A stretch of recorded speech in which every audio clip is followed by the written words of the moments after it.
Salut tout le monde, c'est Mas et Belle. On se retrouve aujourd'hui pour une nouvelle vidéo. Aujourd'hui, on va parler du sujet les différences incompatibles dans le couple.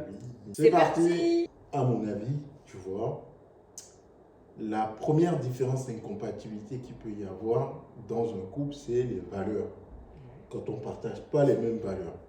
Par exemple, la perception de la relation de couple. Il y a des personnes pour qui l'amour dans une relation stable et durable implique forcément la fidélité. Il faut que ça soit exclusif. Si je suis avec toi, tu es avec moi et personne d'autre. Donc ça pose le sujet de la fidélité. Et pour d'autres, l'amour implique la liberté d'aimer et donc de pouvoir être avec plusieurs personnes à la fois. C'est pas juste une question de goût personnel pour eux, en fait ça fait partie de leur identité. Ils estiment que c'est comme ça que ça devrait être. Ouais, qu'on ne peut pas se contenter simplement d'une seule personne. Et ça, je pense que c'est quelque chose qu'il est important de savoir avant d'entrer en relation. Oui, bien sûr. Tu vois, oui. Si on reste dans le schéma un peu moderne pour nous, c'est les relations libres, Ouais. versus polygamie. l'exclusivité. Ah, d'accord. Mais si on doit prendre les schémas un peu plus traditionnels, c'est, comme tu dis, la polygamie ou la monogamie. C'est ça, exactement. Donc, si ton homme, la personne que tu rencontres, est plutôt dans un schéma polygamie, et toi, tu es plutôt dans la monogamie, il vaut mieux s'en va d'entrée de jeu. Ces choses-là, des fois, tu as certaines personnes qui ne sont pas sincères, qui ne vont pas le dire dès le départ, qui veulent être dans une relation libre, tu vois. Ils vont te le dire après. Donc, vous êtes rentré dans la relation et tu te rends compte que la personne ne se contente pas seulement de toi. Donc, tu lui demandes, attends, écoute, on est en couple, donc et moi j'attends l'exclusivité. Et lui, il va te dire, ou elle va te dire, ah, mais moi, je suis plus dans une relation libre, moi j'aime bien me partager, tu vois. Même pour la polygamie, il y a des hommes qui vont te marier, qui vont faire une vie avec toi, et puis après 5 ans de relation, vont d'un coup te dire qu'ils peuvent partir sur une polygamie finalement. Voilà, donc en fait, des fois, il y a certaines personnes qui ne sont pas claires dès le départ sur leurs intentions. Tu vois. Alors, il peut y avoir le manque de transparence au début ou simplement un changement de conviction au cours de la relation. Même si je sais que tu n'y crois pas trop. Mais ça peut arriver. Donc, si c'est réglé au début, eh ben, allez pas dedans. Tu vois, tu vas pas dedans parce que voilà, ça ne matche pas. Et si ça vient en cours de route, eh ben, la réflexion est beaucoup plus profonde et le choix est beaucoup plus difficile. Mais si c'est une incompatibilité majeure sur laquelle vraiment il n'y a pas de concession possible, moi je ne vois pas comment faire à part quitter la relation, tu vois. Parce que on n'est plus aligné sur les mêmes valeurs, les mêmes visions des choses. Donc ça, c'est quelque chose de difficile, je trouve. Admettre ou concéder qu'on puisse partager son partenaire avec une ou plusieurs autres personnes, quand on est soi-même quelqu'un qui voit la relation comme étant quelque chose qui doit être exclusif, c'est difficile. C'est difficile, ouais. Deuxième incompatibilité, pour moi, c'est le rapport à l'argent. L'argent et les dépenses. Il y a des gens que moi, j'ai jamais compris et que je comprendrai jamais qui disent faut vivre la vie au jour le jour, faut se faire plaisir, comme si demain n'existait pas, et advienne que pourra. Tu vois? Et ils ont cette facilité à dépenser leur argent dans tous les plaisirs qui leur chantent sur le coup, quel que soit le montant de la dépense. C'est vraiment, quand tu vois le style de vie, tu te dis, mais c'est de la folie. Pour quelqu'un qui ne partage pas ce point de vue, c'est vraiment effrayant, tu vois. Et il y a d'autres personnes de l'autre côté, je ne suis pas complètement dans cette catégorie, mais je peux m'identifier un peu, qui plutôt, on va dire, voit l'argent comme un instrument de sécurité. L'argent, c'est pour se construire un avenir, acheter une maison, prendre une assurance, bref, se sécuriser le présent et le futur. c'est pas pour faire les plaisirs. Les plaisirs, oui, mais c'est pas les plaisirs d'abord. D'abord la sécurité et après le plaisir. Et d'autres qui poussent encore plus, c'est-à-dire que l'argent pour eux, non seulement c'est un instrument de sécurité, mais c'est quelque chose qu'ils gèrent minutieusement, au centime près. Ouais. Tu vois? Et ce type de personne ne peut pas être compatible avec quelqu'un qui a tendance à gaspiller l'argent à tout va. Ouais. Tu vois ce que je veux dire? Je vois. Si pour moi, c'est. Voilà, chaque centime, je veux savoir à quoi ça sert. Ouais, mais après, là, on est sur un. Oui, d'accord. Je veux gérer, je sais ce qui. Voilà, donc déjà, quand tu fais plaisir et sécurité, si vos visions s'opposent sur ce point-là, et que vous n'êtes pas des gens modérés, c'est-à-dire qu'on voit vraiment une grosse dans le différence. train de vie que. Oui.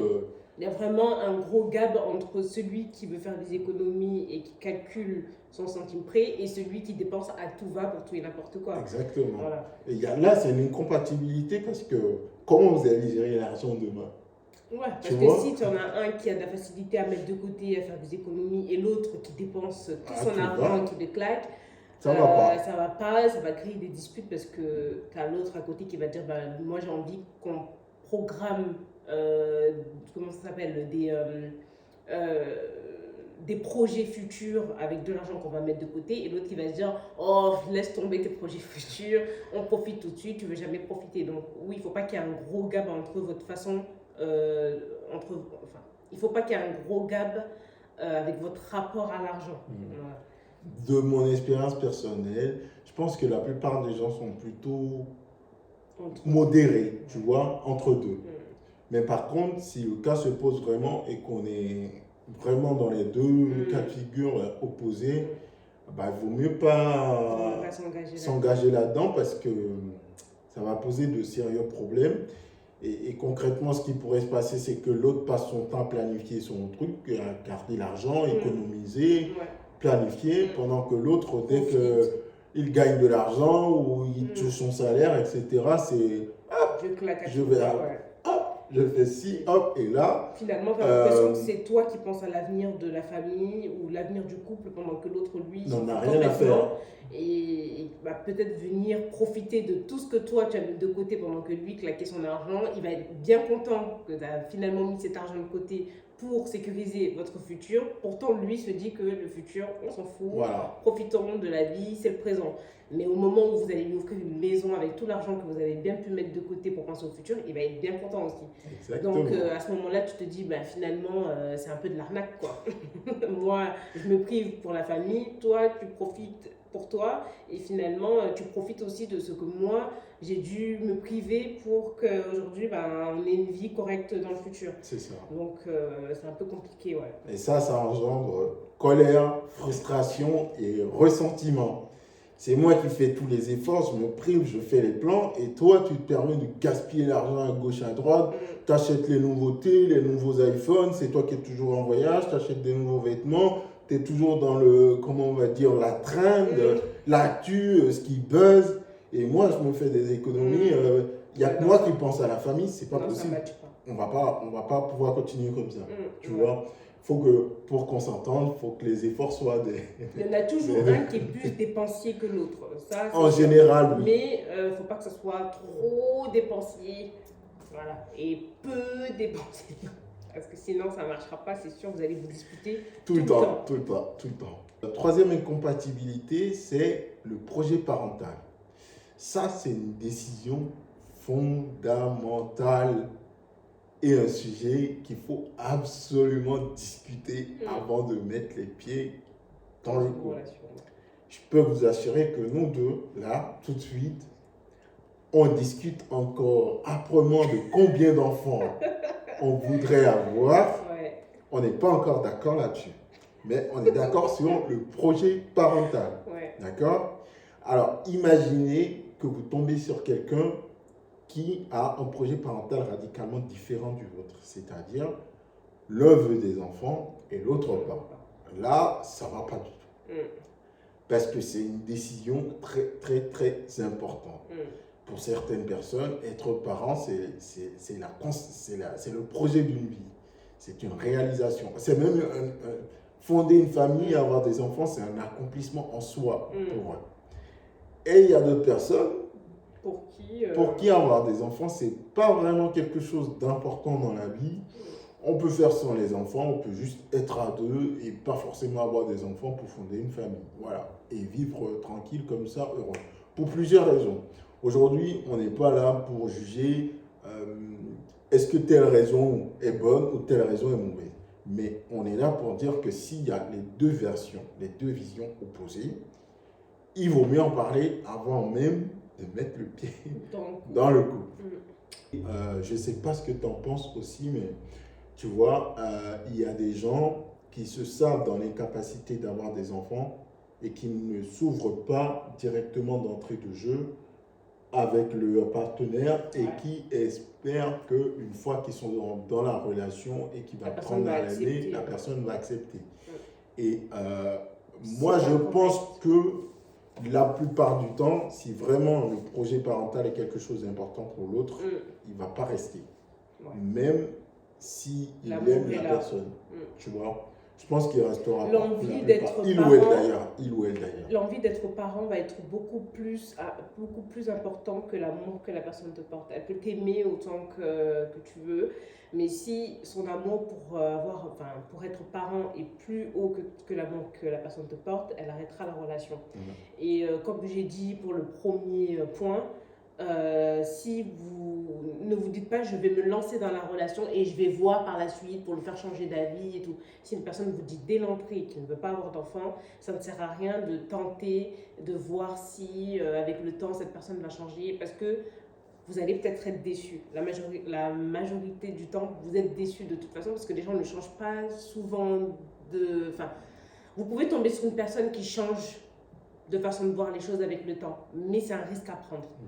Par contre, si vous prenez le risque, il ne faut pas finalement venir se plaindre que vous avez perdu du temps et que cette personne n'a pas changé d'avis malgré que la relation se passe bien, malgré l'amour qu'il vous porte. Parce que dès le départ, la personne vous a bien fait comprendre que lui ne veut pas d'enfant ou elle ne veut pas d'enfant. Donc, si vous tombez sur une personne comme ça, n'essayez pas de vous dire on va aller dans la relation, ça va bien se passer et il va changer d'avis. Il ne changera peut-être pas d'avis. Donc, il vaut mieux chercher quelqu'un avec qui l'entente passe directement et que sur ce sujet-là, vous êtes OK sur le fait d'être parents tous les deux. Quatrième incompatibilité, la quatrième, que nous aussi on a connu un petit peu, mais à moins forte échelle quand même, c'est la gestion des émotions et des conflits. Si vous avez également deux types de personnalités qui, à l'occasion des conflits et pour leur gestion, le premier a une tendance à, on va dire, exploser. On va parler de tout, à chaud, dans le vif du truc, et l'autre qui fuit. C'est vraiment la personne qui ne veut pas parler des conflits, qui évite les conflits, dès que ça se passe, hop, il se retire, il ne veut pas en parler, il reste dans son coin. Allez, comme ça on n'en parle pas, l'eau va couler sous le pont et puis ça passe. Exactement. Là, en fait, il va y en avoir un qui va se sentir agressé tout le temps parce que l'autre veut forcément venir parler, charger, voilà, c'est saoulant. Et il y a l'autre qui va se sentir du coup ignoré parce que il ou elle a des choses à dire et l'autre, il est sourd, il n'est pas dispo, il n'a pas envie, c'est pas son truc. Et du coup, en fait, on se chasse et on n'arrive jamais à se rattraper. Ça, tu vois, pour moi, c'est une bombe à retardement. D'ailleurs, si tu as des conflits, des disputes, des sujets, tu ne peux pas en parler, vous ne pouvez pas en parler. C'est des non-dits qui finissent par exploser. Et au bout d'un moment, il y en a un qui va dire des non-dits, et puis d'un coup, boum, ça explose. J'en ai marre, c'est bon, j'en ai marre. Ouais. Hein. Je parle tout le temps, personne ne veut m'écouter, tu ne veux pas parler. Ou c'est plutôt l'autre qui va dire, là c'est bon, écoute, j'essaie de te montrer que tout ça, là, moi, c'est pas mon truc, là. En fait, tu viens tout le temps, tu veux pas. Pas les problèmes, moi, j'aime pas, je veux pas. J'ai pas envie de discuter, donc tu me lâches. Ça me stresse. Hein. On n'a pas besoin de parler tout le temps. On a parlé de ça, tu as compris que c'était mauvais, moi aussi, c'est bon, c'est fini, on passe à autre chose. Et du coup, chacun sera dans sa position et il va trouver que sa position est pertinente, mais vous n'allez pas vous comprendre. Vous n'allez pas vous comprendre. Et ça pose un problème fondamental parce que ça empêche la communication. Et honnêtement, la communication dans le couple, c'est la base. C'est la base, c'est la base. Donc, si vous n'arrivez pas à communiquer, bah, c'est mort. Si vous n'arrivez pas à communiquer correctement, c'est mort en fait. Surtout pour les conflits, honnêtement, ça va être souvent les mêmes conflits. Déjà, pour les mêmes conflits, vous n'arrivez pas à les résoudre. Quand il va y avoir des gros sujets, alors là, je n'ose même pas imaginer, tu vois.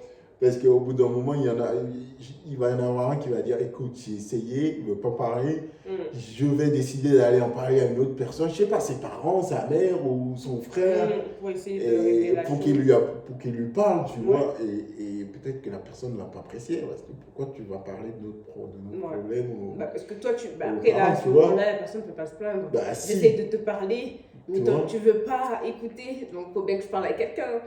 Mais oui, peut-être qu'en face, elle va se dire, mais tu n'es pas obligé d'en parler en fait. On n'est pas obligé de parler de tout ça, tu n'es pas obligé d'en parler. Mais il y a quand même un certain niveau, parce que tu as certaines personnes qui n'écoutent pas du tout, qui ne veulent pas parler de rien du tout, et d'autres qui parlent, mais qui ne veulent pas parler beaucoup. On peut parler rapidement, voilà, et après on passe à autre chose, on ne va pas s'éterniser dessus. Mais tu as certaines personnes qui sont fermées à la discussion, peu importe ce que tu leur reproches, peu importe ce que tu veux leur dire, ils ne veulent pas parler, ils sont fermés. Et ça par contre, c'est pas possible ça dans une relation. Je sais, c'est difficile. Après, il y a des gens qui sont comme ça, ils évitent les conflits. Ils n'aiment pas les situations de conflit. Personne n'aime les conflits en vrai, sauf les gens belliqueux qui aiment bien s'entrer. Mais en général, les situations de conflit, ce n'est pas vraiment confortable pour tout le monde. Mais dans le couple, si vous voulez que ça fonctionne, il va falloir que chacun mette du sien. Hein. Parce que sinon, si ça cause pas, ça débriefe pas du pourquoi, du comment. Après, dans une relation, il y aura des conflits. On ne peut pas éviter les conflits à vie. Il y aura des conflits, il y aura des choses qu'il va falloir mettre carte sur table. Après, on n'est pas obligé de se crier dessus, se disputer, voilà. Mais on sera obligé d'avoir des moments de tension. Ça arrive dans toute relation, en fait. Relation amoureuse, relation amicale, fraternelle, ça arrive de se disputer. Mais il faut savoir laisser le temps de parole à l'autre, prendre le temps d'écouter l'autre et ne pas fuir. Parce que finalement, et puis l'autre aussi, il ne faut pas qu'il soit trop dans l'acharnement. Tranquille. Cinquième et dernière incompatibilité qu'on va évoquer dans cet épisode, parce qu'il y en a des tonnes, hein, il y en a beaucoup quand même qu'on peut explorer. Mais pour ce podcast, on va rester sur 5 pour faire assez court. Et en l'espèce, je pense au projet de vie, tu vois.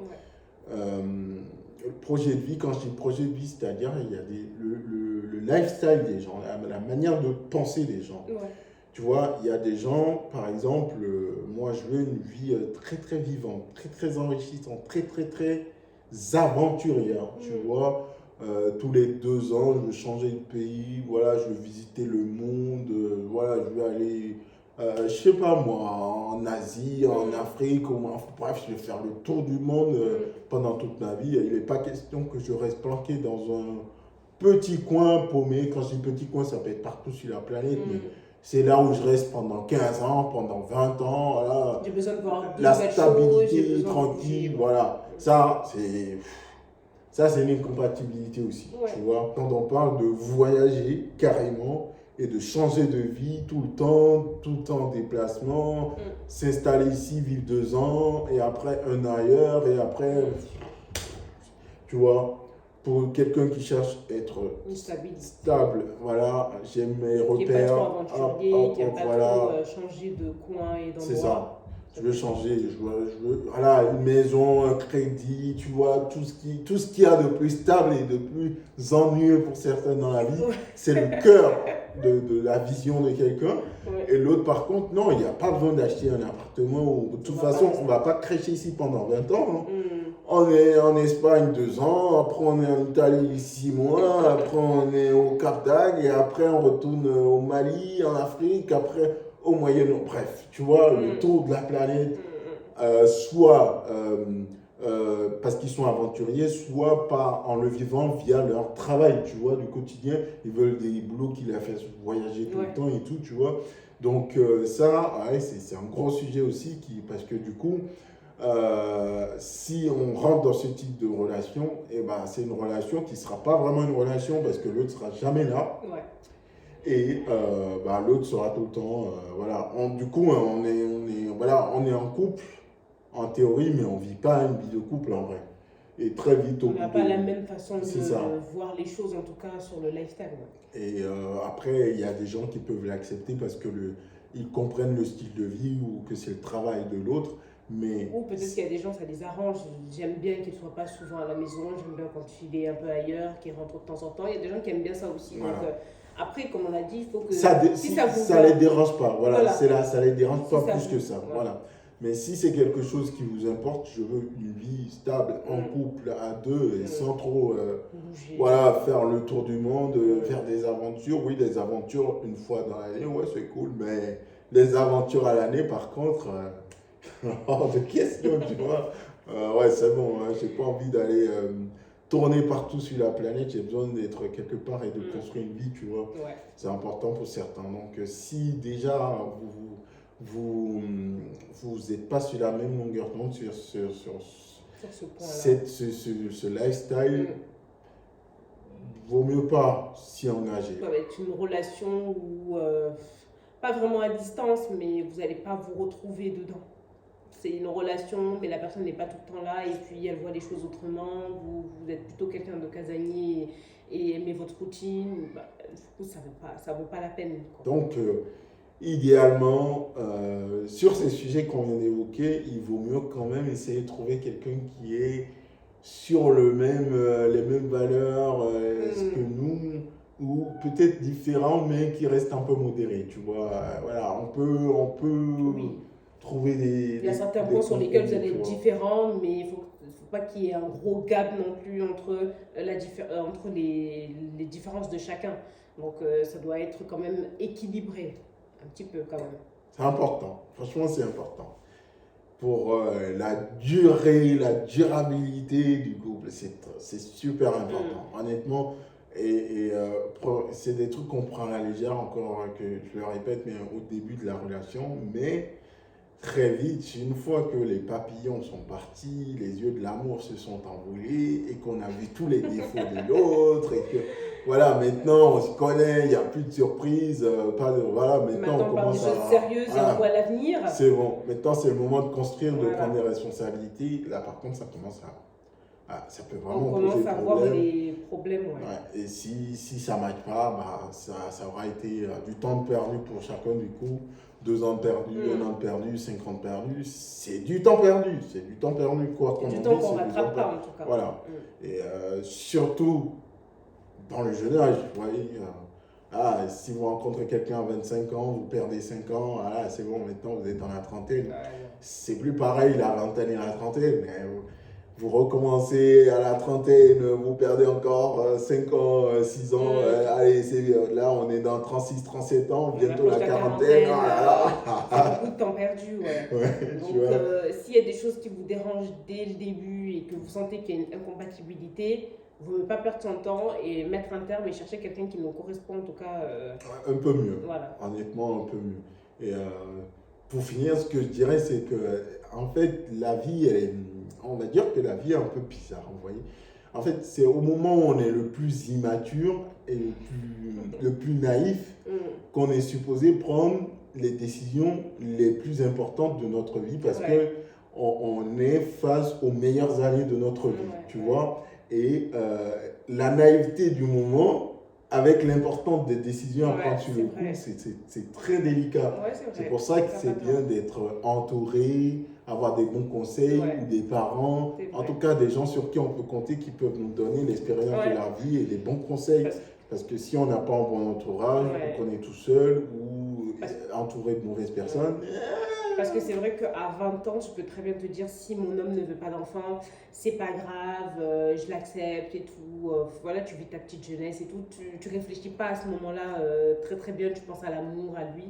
Et puis arrivé à 30 ans, Tu peux commencer à te rendre compte que finalement c'était un mauvais choix et que tu étais peut-être un petit peu immature à ce moment-là, que tu n'as pas bien réfléchi, tu t'es peut-être laissé porter un petit peu par l'amour et par la relation, par les papillons dans le ventre. Et aujourd'hui, avec le recul, en grandissant, tu te rends compte que être mère, c'est quelque chose d'important pour toi. Et c'est vrai qu'à ce moment-là, si tu n'as pas quelqu'un qui est là pour te faire comprendre, est-ce que c'est vraiment quelque chose d'important pour toi? Est-ce que tu es sûr de toi que tu ne vas pas changer d'avis? Tu ne veux pas avoir d'enfant? C'est vrai que c'est une décision quand tu es jeune que tu peux prendre à la légère, je pense. Et l'amour, c'est bien, c'est génial, mais ça ne fait pas tout. Encore moins dans le couple. Ouais. C'est la vérité.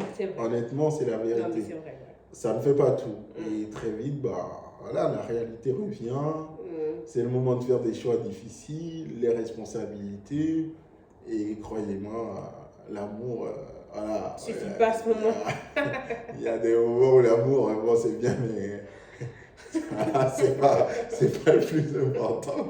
C'est sûr. On espère que l'épisode vous a plu, du coup, un peu plus sérieux, introspectif. On échange un peu sur des trucs vraiment importants de la vie, on se donne des conseils. Et si vous avez quoi que ce soit à rajouter à tout ce qu'on s'est dit ou un vécu, une expérience à partager, n'hésitez pas à le faire en commentaire. Hein. Ça peut toujours... Nous, on aime bien vous lire aussi, ça nous fait un partage d'expérience. Et d'autres personnes aussi qui regardent la vidéo pourront voir votre vécu et puis éventuellement s'en inspirer pour mieux orienter leur choix ou se faire une meilleure vision des choses. Et ça, voilà, c'est plus des trucs qu'on se dit, mais plus pour les gens de notre âge ou pour les plus jeunes aussi. Parce que les plus expérimentés, ils savent davantage de quoi on parle et eux, ils comprennent déjà tout ce qu'on est en train de se dire. Et si ça se trouve, ils voient même déjà des choses que nous, on n'a pas encore compris à notre âge et qu'on comprendra un peu plus tard dans la vie. Est-ce que ça veut dire qu'il faut être identique dans la relation pour que ça marche? Non, bien évidemment. Il y a des différences qui sont des richesses dans une relation de couple. Mais il y a des différences qui ne sont plus du détail. Voilà, tout simplement. Et quand ces différences sont autant marquées, comme il vient de l'exposer, il vaut mieux quand même réfléchir à 2 fois avant de s'engager parce que là, on ne parle pas de différences mineures ou de goût personnel sur des sujets mineurs. C'est vraiment des différences qui peuvent impacter le projet de vie et la vision d'une personne qui fait son identité. Et à ce moment-là, si elles sont vraiment opposées, il vaut mieux réfléchir à 2 fois avant de s'engager plutôt que d'y aller et finalement se casser la gueule et perdre des précieuses années de sa vie. Parce que le temps perdu, malheureusement, c'est du temps qu'on ne rattrape jamais. Si vous avez aimé cette vidéo, n'hésitez pas à la partager, à la liker, à vous abonner. Activez la cloche de notification pour ne pas rater nos prochaines vidéos. C'était Mas et Belle. On se dit à très bientôt.